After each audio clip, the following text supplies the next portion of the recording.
Hey, ici Léon. Comme vous avez vu dans le titre, aujourd'hui on va s'attaquer au pronostic du prochain pay-per-view, à savoir Hell in a Cell. C'est parti. Allez, on démarre de suite. Le premier pronostic avec Rhea Ripley contre Charlotte pour le titre féminin de Raw. Alors là, très clairement, je vois une victoire de Rhea Ripley. Pourquoi? Tout simplement parce que je vois pas Charlotte déjà gagner. Et en plus de ça, elle a eu beaucoup de mal lors des derniers épisodes de Raw à battre Nikki Cross. Elle a pas battu en 3 matchs. Si je dis pas de bêtises, il y a eu 3 matchs. Et elle n'a pas réussi à la battre. Donc je pense que Rhea Ripley va jouer dessus et va tout simplement battre Charlotte Flair, qui va un peu s'énerver, être un peu frustrée. Et elle va plus trop se contrôler, comme on l'a vu encore une fois dans le dernier épisode où elle était très vénère. Il a fallu les officiels pour un peu séparer tout ça. Donc moi je pense franchement une conservation du titre de Rhea Ripley. Second match, un match simple, Alexa Bliss contre Shayna Baszler. Là c'est un match assez particulier, mais je vois quand même une petite victoire de Alexa Bliss. Puisqu'il faut pas l'oublier, dans le dernier épisode d'Euro, on a eu un Alexa Bliss contre Nia Jax et elle a failli remporter la victoire. S'il n'y avait pas eu l'intervention de Reginald, elle aurait remporté le match assez facilement et ça m'a beaucoup étonné. Du coup, je pense que Alexa Bliss va battre Shayna Baszler, qui sera un peu plus sur la défensive puisqu'elle elle aura un peu peur de tout ce qui est un peu ces événements mystiques qu'elle a autour d'elle. Donc je pense que Alexa Bliss va jouer dessus et je pense même qu'on aura le retour de sa fameuse poupée qui va un peu créer la zizanie, et Alexa Bliss va tout simplement remporter ce match, donc victoire d'Alexa Bliss. Troisième match, Bobby Lashley contre Drew McIntyre dans un match Hell in a Cell. Alors là, enfin, ce sera le dernier match a priori, avec une petite stipulation.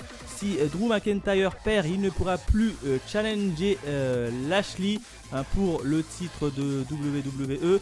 Et c'est pas plus mal parce que très honnêtement, on l'a eu quand même, je crois, facilement 3 voire 4 fois cette affiche-là pour le titre. Donc là, il commence quand même à en avoir un peu marre. Je voudrais bien voir un Bobby Lashley affronter un autre challenger, et pourquoi pas Kofi Kingston, comme on aime le voir. A priori ça va se diriger vers ça, un petit Kofi Kingston contre un Bobby Lashley. Pourquoi pas, ce sera franchement neuf et ce sera plutôt plaisant, parce qu'un Drew McIntyre contre un Lashley, c'est long, franchement je trouve ça assez long et assez redondant. Pour moi, il faut que Drew McIntyre perdre ce match, et c'est mon pronostic, puisque je vois tout simplement Bobby Lashley remporter cette victoire dans une cage contre Drew McIntyre.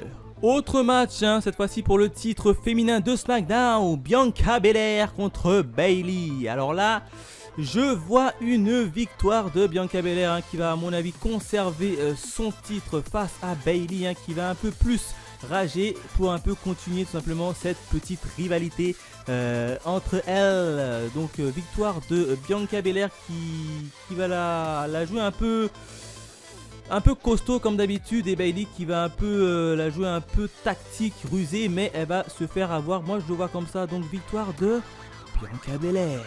Enfin, le dernier match annoncé, Roman Reigns contre Rey Mysterio pour le titre universel.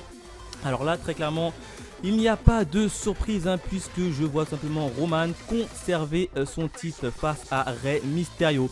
Ça aurait pu être cool si Rey Mysterio pouvait gagner au moins un dernier titre de WWE avant d'aller en retraite. Mais bon, comme il est déjà champion par équipe, je vois mal la WWE redonner un autre titre en plus à Rey Mysterio.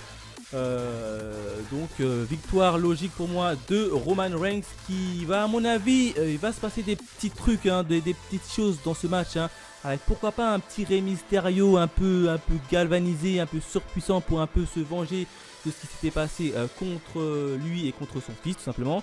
Mais Roman Reigns va avoir le dernier mot et va s'imposer logiquement. Donc victoire de Roman Reigns.